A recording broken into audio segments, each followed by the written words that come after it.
नमस्कार दोस्तों, स्वागत है आपका आपके अपने चैनल फर्स्ट क्लास एजुकेशन में। कैसे हो आप सभी? मैं आशा करता हूं कि आप सभी लोग अच्छे होंगे। फ्रेंड्स, यह हमारा जीके जीएस पर बेस्ड क्वेश्चन है जो हर एग्ज़ाम में बार बार पूछे जा रहे हैं और यह अभी आने वाले एमपीपीएससी के लिए बहुत ही इम्पोर्टेंट हो सकते हैं। हम इसमें 50 से ज़्यादा क्वेश्चन इसमें डिस्कस करने वाले हैं और हर क्वेश्चन का हम इसमें फैक्ट भी डिस्कस करेंगे। तो चलिए स्टार्ट करते हैं हम आज का वीडियो। तो सबसे पहले आपके लिए है मोटिवेशनल कोट। जिंदगी में आप कितनी बार हारे हैं ये कोई मायने नहीं रखता। जिंदगी में आप कितने बार हारे हैं ये कोई मायने नहीं रखता, क्योंकि आप जीतने के लिए पैदा हुए हो ये मायने रखता है। आपने सोच लिया कि आप जीतोगे तो जीत के ही रहोगे और आपने सोचा कि हम हार जाएंगे तो आपको हारने से कोई नहीं रोक सकता। तो फ्रेंड्स, अपना मोटिवेशनल बढ़ाए रखिए और हमेशा जीतने की कोशिश करिए और स्टडी हमेशा करते रहिए। चलिए इसी के साथ मैं स्टार्ट करता हूँ आज का वीडियो। तो पहला क्वेश्चन है हमारा, कोणार्क का सूर्य मंदिर कहाँ स्थित है? तो कोणार्क का सूर्य मंदिर कहाँ स्थित है? ओडिशा में, और इसे ब्लैक पेगोडा के नाम से भी जाना जाता है। इसे किसने बनवाया था? तो इन्हें गंग वंश के शासक कौन थे? नरसिंह देव फर्स्ट। कौन थे? नरसिंह देव फर्स्ट ने इसे बनवाया था। ठीक है, चलिए नेक्स्ट क्वेश्चन है हमारा, सुंदरवन मैंग्रोव डेल्टा पाए जाते हैं। तो वहाँ कहाँ पाए जाते हैं? पश्चिम बंगाल में पाए जाते हैं। यहाँ गंगा और ब्रह्मपुत्र नदियों के जो क्षेत्र होते हैं वहाँ इसे पाए जाते हैं। पश्चिम बंगाल की मैं बात करूँ तो पश्चिम बंगाल के अभी सीएम कौन है? तो वह है ममता बनर्जी। ठीक है, ममता दीदी जिनको बोलते हैं, यहाँ की सीएम है। और यहाँ के गवर्नर की बात करूँ मैं तो यह हो जाते हैं जगदीप धनखड़ जी हो जाते हैं। ठीक है, जब जगदीप धनखड़ जी यहाँ के गवर्नर हो जाते हैं। नेक्स्ट क्वेश्चन है, आत्मकथा विंग्स ऑफ फायर के लेखक कौन है? तो वह कौन है? एपीजे अब्दुल कलाम, जो हमारे पूर्व राष्ट्रपति भी रह चुके हैं। कब से कब तक? 2002 से 2007 तक के यह हमारे प्रधानमंत्री थे, राष्ट्रपति थे। और इन्हें क्या बोलते हैं? मिसाइल मैन के नाम से भी जाना जाता है। इन्हें क्या किस नाम से जाना जाता है? मिसाइल मैन के नाम से भी जाना जाता है। इनकी एक और बहुत फेमस पुस्तक है जो है विजन 2020। कौन सी है फ्रेंड्स? विजन 2020, जो इनकी बहुत एक फेमस कृति भी है। चलिए आगे चलते हैं, नेक्स्ट क्वेश्चन देखते हैं। तीस्ता नदी किस नदी की सहायक नदी है? तो तीस्ता नदी ब्रह्मपुत्र नदी की सहायक नदी है। ब्रह्मपुत्र कहाँ से निकलती है फ्रेंड्स? ब्रह्मपुत्र की बात करूँ तो यहाँ हिमालय के तिब्बत से निकलती है। कहाँ से? हिमालय के तिब्बत से निकलती है। इसको तिब्बत में क्या कहा जाता है? तो इस नदी को तिब्बत में सांगपो कहा जाता है। क्या कहा जाता है फ्रेंड्स? सांगपो इन्हें तिब्बत में कहा जाता है। और ब्रह्मपुत्र कहाँ कहा जाता है? तो असम में इसका नाम क्या हो जाता है? ब्रह्मपुत्र हो जाता है। अलग अलग जगह ब्रह्मपुत्र को अलग अलग नामों से जाना जाता है ये। और यहाँ कहाँ पर गिरती है? तो यहाँ इसका जो मुहाना होता है यहाँ बंगाल की खाड़ी में गिरती है। कहाँ गिरती है? बंगाल की खाड़ी में यहाँ गिरती है। इसकी लंबाई की बात करूँ तो लगभग 2900 किलोमीटर इसकी लंबाई है। कितनी है? 2900 किलोमीटर लगभग इनकी लंबाई है। इसकी और एक दो सहायक नदी की बात करें हम तो जैसे कि कामेंग हो गई। कौन सी हो गई? कामेंग। लोहित नदी पर ढोलिया सादिया पुल या भूपेन हजारिका पुल जिसका नाम रखा गया है, जो असम में है, यह भारत का सबसे लंबा ब्रिज बना है। कितनी इसकी लंबाई है? 9.02 किलोमीटर। यह भारत का सबसे लंबा पुल है जो 2017 में स्टार्ट हुआ है। तो आई होप आपको यह सारी जानकारी पसंद आई। तो चलिए दोस्तों नेक्स्ट क्वेश्चन की तरफ चलते हैं हम। नेक्स्ट क्वेश्चन है हमारा, समुद्री उत्पादों का सबसे बड़ा उत्पादक राज्य कौन सा है? तो वह कौन सा राज्य है? हमारा केरल है, जो समुद्र से सबसे ज़्यादा उत्पाद निकलते हैं। जो वहाँ के जो लोग हैं, आधे जो लोग हैं वह समुद्र उत्पाद पर ही निर्भर करते हैं। अब केरल की बात करूँ तो इनके अभी जो सीएम है वह दूसरी बार बने हैं। कौन बने हैं? पिनराई विजयन बने हैं। कौन है? पिनराई विजयन। और यहाँ के यदि गवर्नर की बात करूँ मैं तो वह कौन है? आरिफ मोहम्मद खान। कौन है? आरिफ मोहम्मद खान यहाँ के गवर्नर अभी बने हैं। चलिए नेक्स्ट क्वेश्चन है हमारा, मैडम क्यूरी को विज्ञान की शाखा में 2 बार नोबेल पुरस्कार मिला है। तो 2 बार कब कब मिला है? तो उन्हें एक बार 1903 में फिजिक्स के लिए मिला था। उन्हें फिजिक्स में क्या काम किया था? तो जो हमारी मैडम क्यूरी थी उन्होंने स्पॉन्टेनियस रेडिएशन के लिए फिजिक्स में इनको यह अवार्ड मिलता है। और 1911 में रेडियो एक्टिव जो तत्व है हमारा, कौन सा है? रेडियम। रेडियो एक्टिव तत्व जो कौन सा हमारा जो रेडियम है, उसके लिए इनको 1911 में नोबेल पुरस्कार प्राइज से नवाजा जाता है। चलिए नेक्स्ट क्वेश्चन है, हड़प्पा कालीन स्थल धौलवीरा भारत के गुजरात में स्थित है। कहाँ पर स्थित है? भारत के गुजरात में स्थित है। मैं धौलवीरा की बात करूँ तो यह जो सभ्यता है कम से कम 1000 लगभग 1000 वर्ष पुरानी मानी जाती है। ठीक है, जो हड़प्पा काल था वो क्या था, उसमें क्या क्या चीज़ मिली थी, तो वहाँ पे बहुत सारी जैसे सिंधु घाटी सभ्यता की राखीगढ़ की जो लेक होते हैं वहाँ इसमें मिलते हैं। ठीक है, और इसमें माना जाता है कि यहाँ जो धौलवीरा था इसमें चारों तरफ उन लोगों ने अपने संरक्षण के लिए चारों तरफ ऊंची ऊंची दीवारें बनाई गई थी। ठीक है, चलिए नेक्स्ट क्वेश्चन है, प्रोटीन की कमी से रोग होता है, तो प्रोटीन की कमी से कौन सा रोग होता है? क्वासी-ओरकोर होता है। कौन सा है? क्वासी-ओरकोर प्रोटीन की कमी से होने वाला रोग होता है। नेक्स्ट क्वेश्चन है फ्रेंड्स, हम थोड़ा फास्ट चलेंगे क्योंकि 100 प्लस हो जाने वाले हैं क्वेश्चन आपके, है तो 50 क्वेश्चन, पर आपको जो एक्स्ट्रा जानकारी मिल रही है उससे 100 प्लस क्वेश्चन होने वाले हैं। और आपको वीडियो पसंद आता है तो इसे एक बार शेयर जरूर करिएगा और लाइक भी जरूर करिएगा। नेक्स्ट क्वेश्चन है हमारा, रक्त एक तरल संयोजी ऊतक होता है। रक्त क्या है? एक तरल संयोजी ऊतक है। रक्त की बात करो तो रक्त कितनी चीज़ों से मिलकर बना होता है? 4 चीज़ों से। कौन कौन से होता है? तो उसमें होता है एक तो प्लाज्मा होता है, दूसरा होता है आरबीसी, डब्ल्यूबीसी, आरबीसी, डब्ल्यूबीसी और प्लेटलेट्स। क्या क्या है? प्लाज्मा, आरबीसी, डब्ल्यूबीसी और प्लेटलेट्स, जिनको बिंबाणु बोलते हैं। रक्त का जो रंग है वो लाल क्यों दिखाई देता है? तो हीमोग्लोबिन के कारण दिखाई देता है। किसके कारण दिखाई देता है? हीमोग्लोबिन के कारण इसका जो रंग होता है वह लाल दिखाई देता है। और रक्त के कार्य की बात करूं मैं तो रक्त का मेन कार्य क्या होता है? टिश्यू तक के ऑक्सीजन पहुंचाना या ऑक्सीजन का परिवहन करना, किसका काम होता है? रक्त का मेन कार्य होता है। और प्रतिरक्षक करना होता है किसकी? टिश्यूज की या हमारी कोशिका अंगों की। ठीक है, चलिए आगे चलते हैं और नेक्स्ट क्वेश्चन देखते हैं, प्रिस्टेस ऑफ सीशियस जीसस की रचना किसने की है? प्रिस्टेस ऑफ जीसस की रचना किसने की? तो राजा राम मोहन राय ने की है। राजा राम मोहन राय बहुत ही फेमस पर्सनालिटी थे हमारे इंडिया की, जो इन्होंने बहुत ही महत्वपूर्ण कार्य किए, जैसे सती प्रथा का बंद करना इनका एक महत्वपूर्ण कार्य है, जो इन्होंने क्या किया था? सती प्रथा का अंत किया था। और इनको राजा की उपाधि किसने दी थी? पूछ ले तो इनको अकबर द्वितीय ने राजा की उपाधि दी थी। कौन थे? मुगल सम्राट अकबर द्वितीय ने इनको राजा की उपाधि दी थी। और इन्हें सुभाष चंद्र बोस ने क्या कहा था? युगदूत। क्या कहा था? युगदूत इनको सुभाष चंद्र बोस जी ने कहा था। चलिए नेक्स्ट क्वेश्चन है हमारा, भारत में जो प्रथम मकबरा है वह किसका था? तो वह किसका था? नसरुद्दीन मोहम्मद जी का पहला मकबरा था। साइलेंट वैली परियोजना कहाँ पर है? तो यह केरल राज्य में है। कहाँ पर है? केरल राज्य में। केरल की मैंने आपको बता दिया कि केरल के अभी सीएम कौन है? पिनराई विजयन जी है। और गवर्नर वहाँ के कौन है? आरिफ मोहम्मद खान है। साइलेंट वैली यहाँ पर एक नेशनल पार्क भी है जो टाइगर रिजर्व के लिए भी माना जाता है। चलिए नेक्स्ट क्वेश्चन है हमारा, और नेक्स्ट है हमारा, हैजा जीवाणु से होता है। तो कौन से जीवाणु से होता है? तो कोलेरा वाइब्रियो है। कौन सा? कोलेरा वाइब्रियो जीवाणु से हैजा होता है। कुछ जीवाणु की बात करूँ मैं, जैसे कि निमोनिया जीवाणु से होता है, टीबी जीवाणु से होता है, प्लेग जीवाणु से होता है, और मियादी बुखार ये भी किससे होता है? जीवाणु से फैलने वाले ये सारे रोग होते हैं। ठीक है, नेक्स्ट क्वेश्चन है, अनुच्छेद 24 के तहत किया गया है। क्या किया गया है? तो बाल श्रम का निषेध किया गया है। इसमें क्या किया गया है? बाल श्रम का निषेध किया गया है। ठीक है, किसी शब्द की लंबाई को मापा जाता है। किसमें मापा जाता है? बीट में मापा जाता है। किसमें? बीट में इसकी लंबाई को मापा जाता है। दक्षिणी ध्रुव पर पहुंचने वाला प्रथम व्यक्ति कौन था? तो एमुंडसेन नॉर्वे। कौन था? एमुंडसेन नॉर्वे के थे यह व्यक्ति, जो पहली बार दक्षिणी पोल पर पहुंचे थे।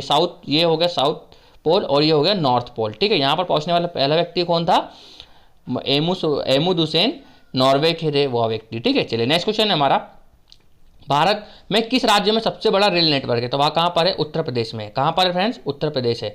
यहाँ पर सबसे ज़्यादा उत्पादक किसका होता है? दूध का होता है। आम के लिए भी बहुत फेमस है उत्तर प्रदेश। यहाँ के अभी सीएम कौन है? आदित्य योगीनाथ जी है। और गवर्नर की बात करो तो कौन है? वह आनंदीबेन पटेल हो जाती है। और यहाँ की कैपिटल क्या है? लखनऊ हो जाती है। चलिए नेक्स्ट क्वेश्चन है, the test of my life पुस्तक किसके द्वारा लिखी गई है? तो वह युवराज सिंह के द्वारा लिखी गई है। किसके द्वारा? युवराज सिंह के द्वारा, जिन्होंने 2011 का विश्व कप निभाने के लिए बहुत ही महत्वपूर्ण भूमिका निभाई थी, जिनको प्लेयर ऑफ द सीरीज का अवार्ड भी मिलता है, जो वर्ल्ड कप में जिन्होंने सबसे अच्छा काम किया। ठीक है, चलिए नेक्स्ट क्वेश्चन है हमारा, चंपारण सत्याग्रह कब हुआ था? चंपारण सत्याग्रह होता है 19 अप्रैल 1917 को। इसमें एक बहुत ही फेमस पर्सनालिटी थी, राजकुमार शुक्ल। आपने नाम सुना होगा इनका, राजकुमार शुक्ल। यह एक किसान थे। कौन थे? यह एक किसान थे। फ्रेंड्स थोड़ी सी हम इनके बारे में बात कर लेते हैं। तो यह गांधी जी के बहुत बड़े चाहते थे, या इनके लिए यह बहुत ही बहुत ही मतलब चंपारण आंदोलन में इन्होंने बहुत ही महत्वपूर्ण भूमिका निभाई थी गांधी जी को चंपारण लाने में। किनने? राजकुमार शुक्ल ने। चंपारण आंदोलन होता क्यों है? तो नील की खेती के लिए होता है। किसके लिए? नील की खेती के लिए। इसके बाद क्या होता? किसानों को नील की खेती से मुक्त कर दिया गया था। जो राजकुमार शुक्ल है वह क्या करते हैं, इनको गांधी जी को कहाँ पर आमंत्रित करते हैं? चंपारण में आने के लिए। पर गांधी जी हर बार इस चीज़ को टाल लेते हैं, फिर भी यहाँ उनके पीछे लगे हुए रहते हैं और लास्ट में गांधी जी मान जाते हैं। और फिर कलकत्ता जो अधिवेशन हुआ था उसके बाद यहाँ कहाँ आए थे? हमारे चंपारण आए थे और चंपारण आंदोलन शुरू होता है। जो राजकुमार शुक्ल है तो उनकी बहुत बड़ी भूमिका होती है किसमें? चंपारण आंदोलन में। चलिए नेक्स्ट क्वेश्चन है, हॉर्नबिल त्योहार किस राज्य में मनाया जाता है? तो हॉर्नबिल नागालैंड में मनाया जाता है। हॉर्नबिल एक पक्षी का नाम होता है जो नागालैंड के जंगलों में मिलता है और यहाँ की जो नागा प्रजाति है, कौन सी नागा जो जाति है, उनको संरक्षित करने के लिए यहाँ त्यौहार मनाया जाता है। चलिए नेक्स्ट क्वेश्चन है, नाटो का मुख्यालय कहाँ पर है? तो नाटो का मुख्यालय कहाँ पर है फ्रेंड्स? ब्रुसेल्स में है। कहाँ पर है? ब्रुसेल्स में नाटो का मुख्यालय हो जाता है। यदि इसकी स्थापना की बात करूँ मैं तो इसकी स्थापना कब होती है? 4 अप्रैल 1949 को इसकी स्थापना होती है। ठीक है, नेक्स्ट क्वेश्चन है, एकमात्र खिलाड़ी कौन है जिसने 3 एक दिवसीय दोहरे शतक लगाया है? तो वह कौन है? रोहित शर्मा है। इन्होंने किन के खिलाफ लगाया है? श्रीलंका के खिलाफ 2 लगाए हैं और ऑस्ट्रेलिया के खिलाफ कितने लगाए हैं? 1 लगाए हैं। इनका सर्वाधिक स्कोर भी यदि बोले वनडे में तो कितना है इनका? 264 रन है, वो भी नाबाद जो किनके हैं? रोहित शर्मा जी के हो जाते हैं, जो अभी एक प्रेजेंट सक्रिय खिलाड़ी है, जो अभी खेल भी रहे हैं। ठीक है, और पहले शतक की बात करूँ, यदि पहला दोहरा शतक की बात करूँ तो वहाँ कितने लगाए थे? सचिन तेंदुलकर जी ने लगाए थे। कहाँ पर लगाए थे? वहाँ मध्य प्रदेश के ग्वालियर के रूप सिंह स्टेडियम में लगाए थे। ठीक है, जो 2010 में दक्षिण अफ्रीका के खिलाफ लगाते हैं। किनके खिलाफ? दक्षिण अफ्रीका के खिलाफ यहाँ लगाते हैं। नेक्स्ट क्वेश्चन है हमारा, बाइनरी शब्द में कितने अक्षर होते हैं? तो बाइनरी शब्द में कितने होते हैं? 0 1 2 अक्षर इसमें होते हैं। गौतम बुद्ध की मृत्यु कहाँ हुई थी? तो गौतम बुद्ध की मृत्यु कहाँ होती है? कुशीनगर में होती है और इसको महापरिनिर्वाण के नाम से भी जाना जाता है। ठीक है, नेक्स्ट क्वेश्चन है हमारा, ब्रह्म समाज की स्थापना किसके द्वारा की जाती है? तो ब्रह्म समाज की स्थापना राजा राम मोहन राय के द्वारा कलकत्ता में की जाती है। किनके द्वारा? राजा राम मोहन राय के द्वारा कलकत्ता में की जाती है। डॉक्टर एनी बेसोन भारतीय कांग्रेस राष्ट्रीय की अध्यक्ष कब बनी थी? यह पहली महिला अध्यक्ष थी। जो कांग्रेस की पहली महिला अध्यक्ष के बारे में बात करें तो यह एनी बेसेंट बनती है 1917 में और इन्होंने होम रूल लीग पार्टी की भी स्थापना की थी। जो होम रूल लीग चलाया गया था उसमें एनी बेसेंट ने बहुत ही महत्वपूर्ण भूमिका निभाई थी। और पहली भारतीय राष्ट्रीय कांग्रेस महिला की यदि अध्यक्ष की बात करूं, जो भारत की पहली कौन थी जो राष्ट्रीय कांग्रेस की अध्यक्ष बनी थी? तो वह कौन थी? सरोजिनी नायडू थी। कौन थी? सरोजिनी नायडू, जो 1925 में बनती है। ठीक है, जो 1925 के लखनऊ अधिवेशन में राष्ट्रीय कांग्रेस की जो अध्यक्षता कौन करती है? सरोजिनी नायडू जी करती है, जो भारतीय महिला होती है। और यदि पहली महिला की बात करें तो वह कौन थी? एनी बेसेंट थी, जो 1917 में राष्ट्रीय कांग्रेस की अध्यक्षता करती है।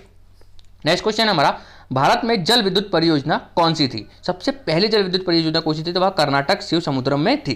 कर्नाटक की बात करें तो कर्नाटक के अभी जो मुख्यमंत्री वह कौन है? BS येदियुरप्पा है। कौन है? BS येदियुरप्पा जी है। और यहाँ के जो गवर्नर है वहाँ कौन है? वजुभाई वाला हो जाते हैं। कौन है? वजुभाई वाला हो जाते हैं। चलिए नेक्स्ट क्वेश्चन है, समाजवादी पार्टी की स्थापना किसने की? तो वह किसने की? जयप्रकाश नारायण जी ने की थी। किसने की थी? जयप्रकाश नारायण जी ने।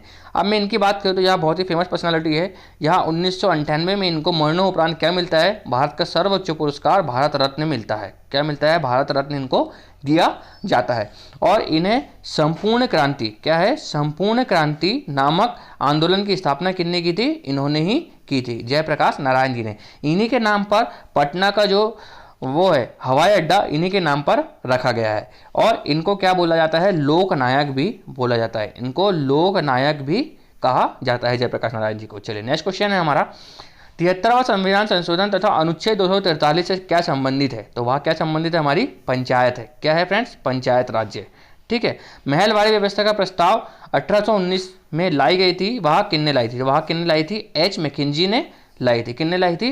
H मैकेंजी ने लाई थी। एक आती है रैयतवाड़ी व्यवस्था। क्या होती है? एक रैयतवाड़ी व्यवस्था। वह किसने लाई थी? तो वह थॉमस मुनरो ने लाई थी। किसने लाई थी?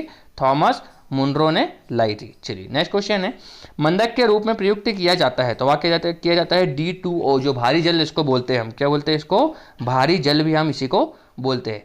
ठीक है, यह मंदक के रूप में प्रयुक्त किया जाता है। नेक्स्ट क्वेश्चन है, यूरोप में अल्पास सबसे ऊंची चोटी यूरोप की क्या है? अल्पास है। उत्तर अमेरिका की सबसे ऊंची चोटी क्या है? रॉकीज है। और दक्षिण अमेरिका की सबसे ऊंची चोटी क्या है? एंडीज वलित पर्वत सबसे यहाँ की ऊंची चोटी हो जाती है। और एशिया की बात करूँ तो एशिया की कौन सी है? माउंट एवरेस्ट हो जाती है। कौन सी है? माउंट एवरेस्ट यहाँ की सबसे ऊंची चोटी हो जाती है। चलिए नेक्स्ट क्वेश्चन की तरफ चलते हैं। पुरी स्थित जगन्नाथ मंदिर को बनवाया था किसने? बनवाया था? गंग वंश के शासक ने बनवाया था। राष्ट्रपति को पद की शपथ भारत में कौन दिलाते हैं? तो वह कौन दिलाते हैं? भारत के मुख्य न्यायाधीश दिलाते हैं, जो अभी कौन है? एन.वी. रमन्ना है। हमारे जो अभी जो मुख्य न्यायाधीश है भारत के, वो कौन है? President NV. रमन्ना जी हो जाते हैं। नेक्स्ट है कालाहारी रेगिस्तान दक्षिण पश्चिम अफ्रीका में मिलते हैं, वहाँ मतलब वहाँ क्या मिलते हैं? तो बोत्सवाना के जंगल मिलते हैं। क्या मिलते हैं? बोत्सवाना के जंगल मिलते हैं। और यहाँ पर बहुत ही फेमस प्रजाति एक मिलती है जो बुशमैन। कौन सी है? एक बुशमैन, एक जो जनजाति है वह यहाँ पे इस क्षेत्र में मिलती है। कहाँ पर? कालाहारी रेगिस्तान में। नेक्स्ट क्वेश्चन है, महात्मा गांधी के राजनीतिक गुरु कौन थे? तो गोपाल कृष्ण गोखले थे। कौन थे? गोपाल कृष्ण गोखले जी हो जाते हैं। शरीर की सबसे छोटी इकाई की बात करो तो वह कौन सी हो जाती है? कोशिका हो जाती है। मध्य रात्रि का सूर्य संपूर्ण परिघटना क्या कहलाती है? तो वह आर्केटिक व्रत कहलाती है। क्या कहलाती है? आर्केटिक व्रत कहलाती है। राष्ट्रीय गीत वंदे मातरम किससे लिए गए? तो आनंद मठ से लिए गया है। और इनको किससे सबसे पहले किसने गाया था? तो बंकिम चंद्र चटर्जी। कौन थे? बंकिम चंद्र चटर्जी की जो बुक है आनंद मठ, उनसे लिया गया है। चलिए नेक्स्ट है, मोंटेग्यू चेम्सफोर्ड सुधार जो होता है वह कब होता है? तो 1919 में मोंटेग्यू चेम्सफोर्ड सुधार होता है। चलिए नेक्स्ट क्वेश्चन है, रेफ्रिजरेटर में गैस का प्रयोग होता है, तो कौन सी गैस का प्रयोग होता है? फ्रेऑन का प्रयोग होता है। भारत में मुद्रा प्रणाली जारी होती है, तो वह कब होती है? 1957 में मुद्रा प्रणाली जारी होती है। हैदराबाद सिकंदराबाद शहर क्या कहलाते हैं? तो वह जुड़वा शहर भी कहलाते हैं। हैदराबाद और सिकंदराबाद कैसे शहर कहलाते हैं? जुड़वा शहर भी कहलाते हैं। ठीक है। नेक्स्ट है, पेरिस किस नदी के किनारे बसा हुआ है? तो सी नदी के किनारे बसा हुआ है। ये जापान की बात करो तो जापान को क्या कहा जाता है? जापान को कहा जाता है उगते सूरज। क्या है? उगता हुआ सूरज। क्या कहा जाता है? उगता हुआ सूरज किसको कहा जाता है? जापान देश को कहा जाता है। ठीक है। चलिए नेक्स्ट क्वेश्चन है हमारा, ओलंपिक में पदक जीतने वाली पहली भारतीय महिला कौन है? तो वह कौन है? कर्णम मल्लेश्वरी है। कौन है? कर्णम मल्लेश्वरी है। और महिलाओं में सिल्वर पदक किसने लाया है हमारे तरफ से ओलंपिक में? तो रियो ओलंपिक में किसने लाया है? वह पीवी सिंधु ने लाया है। किसने लाया है? पीवी सिंधु ने सिल्वर पदक लाया है। साइना नेहवाल ने कांस्य पदक लाया था बीजिंग ओलंपिक में, जो लंदन ओलंपिक में जो कब हुआ था? 2012 में। और बीजिंग ओलंपिक जो 2008 में होता है उसमें स्वर्ण पदक अभिनव बिंद्रा लाते हैं। यह हमारे कुछ फेमस है जो अभी आपके नेक्स्ट एग्जाम में, आने वाले एग्जाम में आपसे यह पूछे जा सकते हैं। और अभी पहली भारतीय महिला पहलवान बनी है, कौन बनी है? वह विनेश फोगाट बनी है। कौन बनी है? विनेश फोगाट बनी है, जिन्होंने क्या किया है? टोक्यो ओलंपिक में क्या किया है? फोगाट, जो टोक्यो ओलंपिक में क्या किया है? इन्होंने क्वालिफाई कर लिया है। ठीक है। चलिए नेक्स्ट क्वेश्चन है, पक्षियों का अध्ययन क्या कहलाता है? तो ऑर्निथोलॉजी कहलाता है। आगरा किला किसने बनवाया था? तो वह किसने बनाया था? अकबर ने बनवाया था। अरब सागर के समांतर कौन सा रेलवे जोन स्थित है? तो वह कौन सा है? कोंकण रेलवे जोन स्थित है, जो गोवा से लगा हुआ है। नेक्स्ट है, भारत के संविधान कौन सा अनुच्छेद सर्वोच्च न्यायालय की स्थापना और संविधान से संबंधित है? तो 124 जो अनुच्छेद नंबर है वह भारत के संविधान के अनुच्छेद के सर्वोच्च न्यायालय की स्थापना के संबंध में संबंधित है। और 1916 में राष्ट्रीय कांग्रेस जो अधिवेशन था उसकी अध्यक्षता कौन करता है? तो अंबिका चंद्र मजूमदार करते हैं, जिसमें क्या होता है? नरम दल और गरम दल आपस में मिल जाते हैं। क्या हो जाते हैं? नरम दल और गरम दल आपस में मिल जाते हैं। और यह अलग कब होते हैं नरम दल और गरम दल? तो यह 1907 में क्या होते हैं? अलग हो जाते हैं। किसमें? लाहौर अधिवेशन में यह अलग हो जाते हैं। और कौन सा अधिवेशन होता है? यह अंबिका चरण मजूमदार जो अधिवेशन करते हैं उसमें राष्ट्रीय जो अध्यक्ष करते हैं उसमें क्या हो जाते हैं? या जुड़ जाते हैं। यदि राष्ट्रीय कांग्रेस की मैं बात करूं तो 1885 में क्या होती है? इसकी स्थापना होती है। और सबसे पहले अध्यक्ष कौन थे? तो डब्ल्यू सी बनर्जी इसके पहले अध्यक्ष हो जाते हैं। 1986 की बात करो तो इसमें कौन हो जाते हैं? दादा भाई नौरोजी हो जाते हैं। DBN दादा भाई नौरोजी क्या हो जाते हैं? इसके दूसरे अध्यक्ष हो जाते हैं। और पहले मुस्लिम अध्यक्ष की बात करूँ मैं तो किनकी है? वो कौन हो जाते हैं? बदरुद्दीन तैयब जी हो जाते हैं, जिन्होंने तीसरे कांग्रेस अधिवेशन की अध्यक्षता की थी। कब? 1987 में। तो आई होप आपको यह सारे क्वेश्चन पसंद आए होंगे। आपको यदि यह वीडियो अच्छा लगा है तो फ्रेंड्स इसे ज़्यादा से ज़्यादा लोगों में शेयर कीजिए और हमारे चैनल को सब्सक्राइब कीजिए। Thank you so much friends.